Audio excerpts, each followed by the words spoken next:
പറയാറുണ്ട് ചില കാര്യങ്ങൾ കാലത്തിനേറ്റതുപോലെ മാറാറില്ല എന്ന്. പക്ഷെ അത് കാലത്തിന് തന്നെ മാറ്റുന്നു. പിന്നെ ചില സമയങ്ങളിൽ ഒരു സാധാരണ ഗ്രാമം, തിളങ്ങുന്ന ഒരു ഘടികാരം, ഒരു ക്ഷണത്തിലെ തെറ്റ്, ജീവിതത്തിനും മരണത്തിനുമിടയ്ക്ക് ഒരു ചെറിയ വരയിൽ നമ്മളെ കൊണ്ടുവന്ന് നിർത്തും. ഇതാണ് ആ ഘടികാരത്തിന്റെ കഥ. ആരൊക്കെ അതിനെ തൊടുന്നു, അത് അവരുടെ തലയെഴുത്ത് തന്റെ കയ്യിലാക്കുന്നു. ഇത്ര ഭംഗിയുള്ള ഘടികാരമോ? ഈ പാവപ്പെട്ട ഗ്രാമത്തിൽ ഇതുപോലെ കാസ്റ്ലിയായ സാധനത്തിനെ ആരാണ് വിട്ടത്? ഇത് കാണാൻ തിളങ്ങുന്നുണ്ടല്ലേ. പായലും പ്രാച്ചിയും വളരെ നല്ല കൂട്ടുകാരാണ്. ഗ്രാമത്തിലെ തെരുവിൽ കൂടി നടന്നു വരികയാണ്. പ്രായൽ വളരെ സങ്കടത്തോടെ നടന്നു വരികയായിരുന്നു. പക്ഷേ പ്രാച്ചി ഒരു സങ്കടവുമില്ലാതെ എപ്പോഴും പോലെ നടന്നു വരികയായിരുന്നു. നടന്നു വരുമ്പോൾ പ്രാച്ചി തന്റെ പല നിറത്തിലുള്ള വളകൾ അത് പായലിനോട് കാണിച്ചു. വളരെ സന്തോഷത്തോടെ അവൾ സംസാരിച്ചു കൊണ്ടുവന്നു. പ്രാച്ചി, നീ ഒരു കാര്യം അറിഞ്ഞോ? രമേശ് ചേട്ടൻ ഇപ്പോൾ ഈ ലോകത്തില്ല. ഇന്ന് രാവിലെ നദിക്കരയിൽ അദ്ദേഹത്തിന്റെ ബോഡി കിട്ടി. ഡോക്ടേഴ്സ് പറയുന്നു അദ്ദേഹത്തിന്റെ ശരീരത്ത് ഒരു തുള്ളി രക്തം പോലും ഇല്ലെന്ന്. ഇത് കേട്ട് പ്രാച്ചി ഞെട്ടി. എന്ത്? രമേശ് ചേട്ടനോ? ഇന്നലെ വൈകുന്നേരം അധികം നന്നായിരുന്നതാണല്ലോ, പിന്നെ എങ്ങനെയാ പെട്ടെന്ന് അദ്ദേഹത്തിന് ഇങ്ങനെ ആയത്? എല്ലാരും സംസാരിക്കുന്നു അവിടെ എന്തോ പ്രേതം വന്നെന്ന്. എനിക്കിതുപോലെയുള്ള കാര്യങ്ങളിലൊന്നും വിശ്വാസമില്ല. പക്ഷെ എന്തോ പ്രശ്നമുണ്ട്. ഗ്രാമം മുഴുവൻ എല്ലാരും പേടിച്ചിരിക്കുകയാണ്. അവർ ഗ്രാമപഞ്ചായത്ത് നടക്കുന്ന സ്ഥലത്തു കൂടെ ചെന്നു. അപ്പോഴാണ് പ്രാച്ചി പെട്ടെന്ന് ഒരു ഘടികാരം അവിടെ ഇരിക്കുന്നത് ശ്രദ്ധിച്ചത്. അത് നല്ല തിളക്കമുള്ള റൂബി കൊണ്ട് അലങ്കരിക്കപ്പെട്ട ഘടികാരമായിരുന്നു. പ്രാച്ചി ഒരു മിനിറ്റ് നിന്നു. എന്നിട്ട് അതിനടുത്തേക്ക് നടന്നു ചെന്നു. പായൽ അവളെ തടഞ്ഞു നിർത്താനായി അവളുടെ കയ്യിൽ ചെന്ന് പിടിച്ചു. പ്രാച്ചി, നിൽക്ക്, അത് തൊടല്ലേ. പായൽ, നീ അത് കണ്ടോ? ആ ഘടികാരം എത്ര ഭംഗിയുണ്ടെന്ന്. ഇതുപോലൊരു ഘടികാരം ഞാൻ ഇതിനു മുൻപ് കണ്ടിട്ടേ ഇല്ല. ഇത് ആരുടേതായിരിക്കും? ഈ ഘടികാരം സാധാരണ പോലെ തോന്നുന്നില്ല. നീ ഇത് തൊടണ്ട. എനിക്കെന്തോ ഇത് വളരെ വ്യത്യാസമായി തോന്നുന്നു. പായൽ പറയുന്ന കാര്യം പ്രാച്ചി വലുതായി കൂട്ടാക്കിയില്ല. അവൾ ആ ഘടികാരം കയ്യിലെടുത്തു. എന്നിട്ട് അത് അവൾ കയ്യിൽ വെച്ചു. പെട്ടെന്ന് ആ ഘടികാരത്തിന്റെ മുള്ള് തന്നെ താനെ പുറകിലോട്ട് കറങ്ങാൻ തുടങ്ങി. പക്ഷേ രണ്ടുപേർക്കും ഒന്നും തന്നെ മനസ്സിലായില്ല.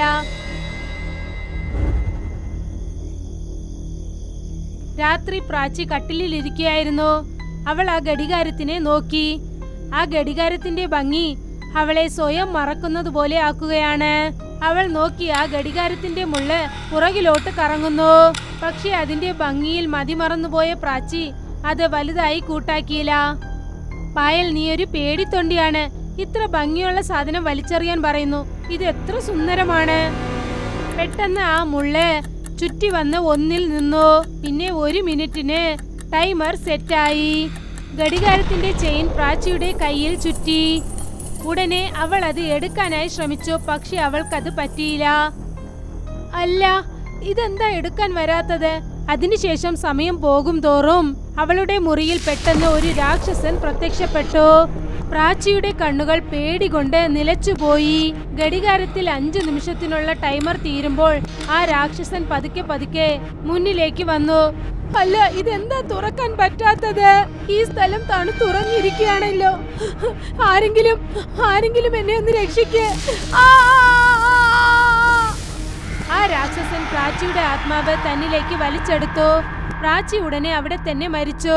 ഘടികാരം അവളുടെ ജീവനില്ലാത്ത ശരീരത്തിനടുത്ത് കിടന്നു. അടുത്ത ദിവസം പ്രാച്ചിയുടെ വീടിനടുത്ത് ഗ്രാമത്തിലെ ജനങ്ങൾ ഒന്നിച്ചു നിൽക്കുകയായിരുന്നു. പായൽ ഓടി വന്ന ആ തിരക്കിനിടയിൽ പ്രാച്ചിയുടെ വീടിനകത്തേക്ക് കയറി. അവൾ നോക്കിയപ്പോൾ പ്രാച്ചി തറയിൽ കിടക്കുകയായിരുന്നു.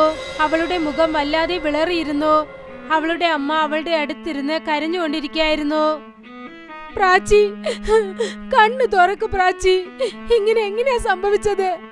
നീ എന്നെ ഇങ്ങനെ ഇട്ടിട്ട് തനിച്ചു പോകാൻ പാടില്ല. എല്ലാം അവസാനിച്ചു പായൽ. രമേശിന് ശേഷം ഇപ്പോൾ പ്രാച്ചി. കണ്ണിന് കാണാൻ സാധിക്കാത്ത ഒരു നിഴൽ കുഞ്ഞുങ്ങളുടെ ജീവൻ എടുക്കുകയാണ്. ഇവരുടെ ശരീരത്ത് മുറിവേറ്റതിനുള്ള യാതൊരു അടയാളവുമില്ല. ഇവരുടെ ആത്മാവ് മാത്രമാണ് ഇല്ലാത്തത്. പായൽ പ്രാച്ചിയുടെ അരക്കെട്ടിനടുത്ത് നോക്കി. ഘടികാരം അവിടെ ഇല്ല. പിന്നെ അവളുടെ കൈകളിൽ കറുത്ത എന്തോ ഒരു അടയാളം കണ്ടു. പായലിന് സംശയം വരാൻ തുടങ്ങി. ആ ഘടികാരം എവിടെയാണ് പോയത്? പ്രാച്ചിക്ക് ഇന്നലെ ഒരു വിചിത്രമായ ഘടികാരം കിട്ടി. അതിപ്പോൾ കാണാനില്ല. ഏത് ഘടികാരമാണ് പായൽ? ഞാൻ അതുപോലെ ഒന്നും കണ്ടില്ലല്ലോ. ഞാൻ ഇവളെ രാവിലെ നോക്കിയപ്പോൾ ജീവനില്ലാതെ ഇവിടെ കിടക്കുകയായിരുന്നു. അവൾക്ക് മനസ്സിലായി ഇവരുടെ രഹസ്യമായ മരണത്തിന് കാരണം ആ ഘടികാരമാണെന്ന്. രാത്രി പായൽ തന്റെ വീട്ടിലിരിക്കുകയായിരുന്നു. ഇപ്പോഴും അവളുടെ മനസ്സിൽ ആ ഘടികാരത്തിനെ കുറിച്ചുള്ള ചിന്ത മാത്രമായിരുന്നു. ചിന്തിച്ചുകൊണ്ടിരുന്നപ്പോൾ ജനാല പെട്ടെന്ന് തുറന്നു. പായൽ എണീറ്റു. ആ ജനാലയുടെ കതക് മൂടി. അവൾ തിരികെ ടേബിളിനടുത്ത് വന്നപ്പോൾ അവൾ വല്ലാതെ പേടിച്ചങ്ങനെ നിന്നു. ആ ടേബിളിൽ ആ ശാപം പിടിച്ച ഘടികാരം ഉണ്ടായിരുന്നു. പായൽ പേടിച്ച് ഒരടി പുറകിലോട്ട് നടന്നു. ഇതെങ്ങനെയാ ഇവിടേക്ക് വന്നത്? ഞാൻ കതക് ജനൽ എല്ലാം മൂടി വെച്ചിരിക്കുകയാണ്. പിന്നെ എങ്ങനെയാ ഈ ഘടികാരം ഇവിടേക്ക് വന്നത്? അവൾ ആ ഘടികാരം കയ്യിലെടുത്തതും തന്നെ അവളിലുണ്ടായിരുന്ന ഭയം വീണ്ടും അധികമായി. ഘടികാരം ഇപ്പോൾ സുരക്ഷിതമായിരിക്കുന്നു. പിന്നെ അതിന്റെ നിമിഷമുള്ള രണ്ടിലിരിക്കുകയാണ്. സെക്കൻഡ്സിന്റെ മുള്ള പുറകിലോട്ട് കറങ്ങാൻ തുടങ്ങി. പിന്നെ 10 മിനിറ്റിനുള്ള ടൈമർ സെറ്റായി.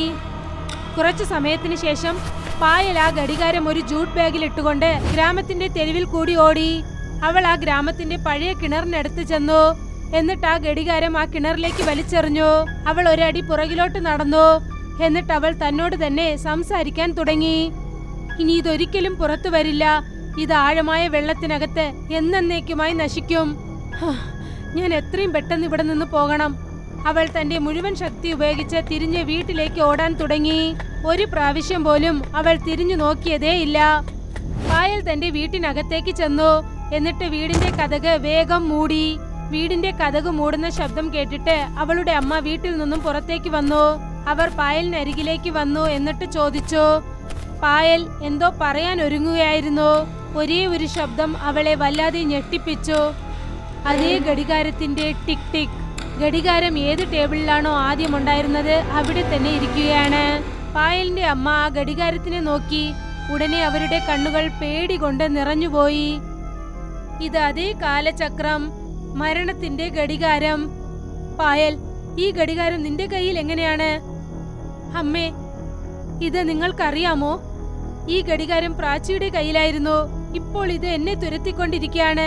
ഇത് ഞാൻ കിണറിൽ വലിച്ചെറിഞ്ഞിട്ട് വന്നു. തിരികെ ഇത് ഇവിടെ വന്നിരിക്കുന്നു. ഇതൊരു സാധാരണ ഘടികാരമല്ല മോളെ.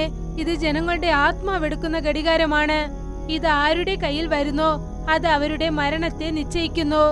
ആദ്യം രമേശ്, രണ്ടാമത്തത് പ്രാച്ചി, പിന്നെ ഇപ്പോൾ നീ.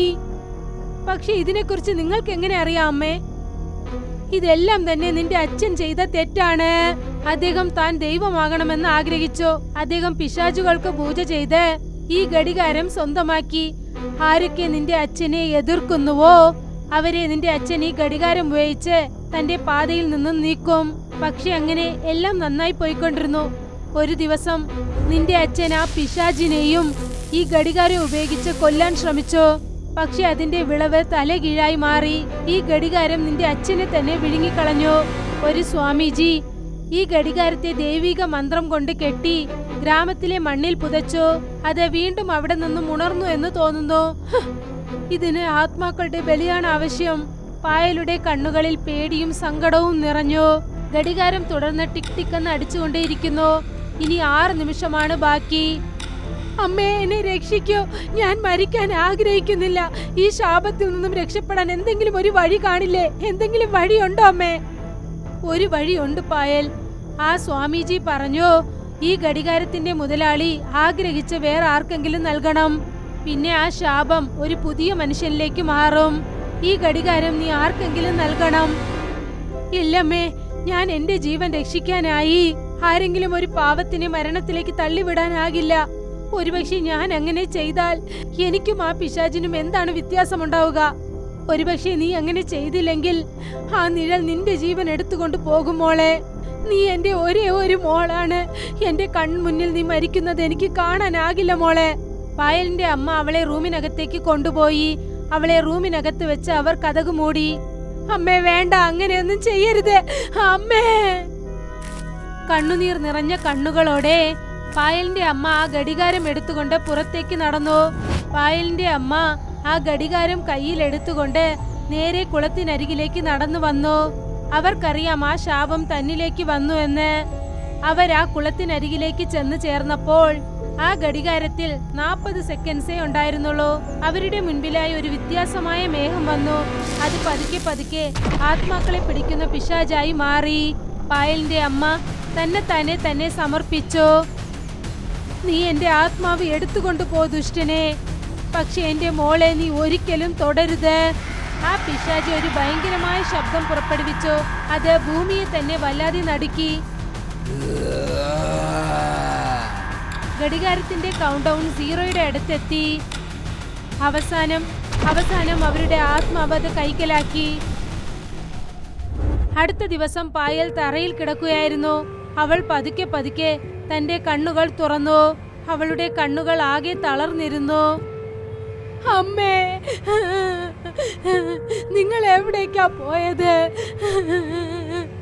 നിങ്ങൾ എന്തിനാണമ്മേ ഇങ്ങനെ ചെയ്തത്? പെട്ടെന്ന് ഘടികാരത്തിന്റെ ടിക് ടിക് ശബ്ദം അവളുടെ ചെവികളിൽ കേട്ടു. അപ്പോഴാണ് പായലിന് മനസ്സിലായത്, അതായത് ഈ ശബ്ദം തന്റെ ശരീരത്തിൽ നിന്നാണ് വരുന്നതെന്ന്. അവൾ തന്റെ കയ്യിലേക്ക് നോക്കിയപ്പോൾ ആ ഘടികാരം അവളുടെ കയ്യിൽ ചുറ്റിയിരിക്കുന്നത് അവൾ ശ്രദ്ധിച്ചു. ഇപ്പോൾ അതിൽ 15 നിമിഷത്തിനുള്ള ടൈമർ ഓടിക്കൊണ്ടിരുന്നു.